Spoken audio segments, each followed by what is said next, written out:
ബൈക്കുകൾ മോഷ്ടിച്ച number plate മാറ്റി ഓൺലൈനിൽ വിൽപ്പന നടത്തുന്ന സംഘം അറസ്റ്റിൽ. മലപ്പുറം വേങ്ങര സ്വദേശികളായ 3 പേരെ പെരിന്തൽമണ്ണ പോലീസാണ് അറസ്റ്റ് ചെയ്തത്.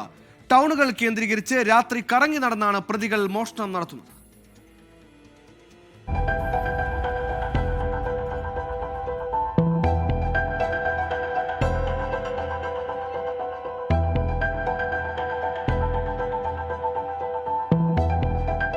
വേങ്ങര ഊരകം സ്വദേശി ഷംനാഫ്, കുറ്റിപ്പുറം വീട്ടിൽ ഷാജി കൈലാസ്, താഴത്ത് വീട്ടിൽ അബു താഹിർ എന്നിവരാണ് അറസ്റ്റിലായത്.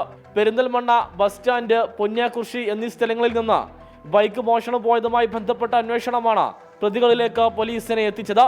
പെരിന്തൽമണ്ണ ടൗണിലെ CCTV ക്യാമറ ദൃശ്യങ്ങളും മുൻപ് ബൈക്ക് മോഷണത്തിൽ അകപ്പെട്ടവരെയും കേന്ദ്രീകരിച്ചായിരുന്നു അന്വേഷണം. മലപ്പുറം ജില്ലയിലെ പല ഭാഗങ്ങളിൽ നിന്നായി സംഘം ബൈക്കുകൾ മോഷണം നടത്തിയിട്ടുണ്ട് എന്ന് പ്രതികൾ പോലീസിനോട് സമ്മതിച്ചു.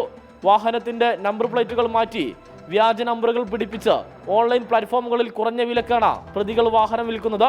ഷാജി കൈലാസിന്റെ പേരിൽ തൃശൂർ, തൃത്താല, താന്നൂർ എന്നിവിടങ്ങളിൽ ബൈക്ക് മോഷണ കേസുകളുണ്ട്. ഈയിടെയാണ് ഇയാൾ ജാമ്യത്തിൽ ഇറങ്ങിയതെന്ന് പോലീസ് പറഞ്ഞു. 24 മലപ്പുറം.